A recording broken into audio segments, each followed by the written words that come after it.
যুক্তরাষ্ট্রের কলম্বিয়া বিশ্ববিদ্যালয়ের শিক্ষার্থী মাহমুদ খলিল গত বছর দেশটির বিশ্ববিদ্যালয় ক্যাম্পাসে ফিলিস্তিনপন্থী বিক্ষোভ সংগঠিত করার ক্ষেত্রে গুরুত্বপূর্ণ ভূমিকা রাখেন তিনি। ৮ মার্চ নিউ ইয়র্ক থেকে তাকে গ্রেফতার করা হয়। খলিলের গ্রেফতার যুক্তরাষ্ট্র জুড়ে ক্ষোভ উস্কে দিয়েছে এবং দেশটিতে বাক স্বাধীনতার সুরক্ষা নিয়ে উদ্বেগ বাড়িয়েছে।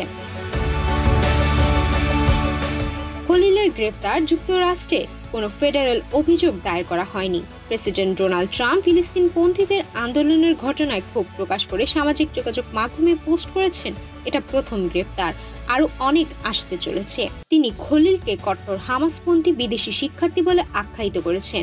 গত জানুয়ারিতে দ্বিতীয় মেয়াদে শপথ নেওয়ার পর ট্রাম্প বলেছিলেন, যেসব শিক্ষার্থী গাজায় ইসরায়েলের বিরুদ্ধে বিক্ষোভ করেছে তাদের বিতাড়িত করা হবে।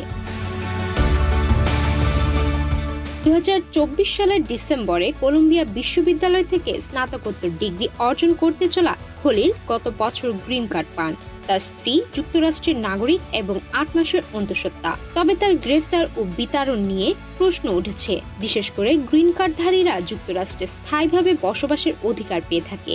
কিন্তু বিশেষজ্ঞরা জানাচ্ছেন, কিছু নির্দিষ্ট পরিস্থিতিতে গ্রিন কার্ডধারীর অনুমোদন বাতিল করা সম্ভব। তবে খলিলের আইনজীবী দাবি করছেন তিনি কোনো অপরাধ করেননি বা গ্রিন কার্ডের শর্ত লঙ্ঘন করেননি। Democracy for the Arab world নাওয়ের নির্বাহী পরিচালক সারা লে উইটসন বলেন, একজন গ্রিন কার্ডধারীকে সাংবিধানিকভাবে যে সুরক্ষা দেওয়া হয় তার রাজনৈতিক বক্তৃতার কারণে বাতিল করা যায় না। গ্রিন কার্ডধারী খলিলকে বিতাড়িত করতে হলে যুক্তরাষ্ট্র সরকারকে তার বিরুদ্ধে অভিবাসন আইন লঙ্ঘনের অভিযোগ আনতে হবে এবং তা আদালতে প্রমাণিত করতে হবে। সুমাইয়া মিতু, বাংলাদেশ প্রতিদিন।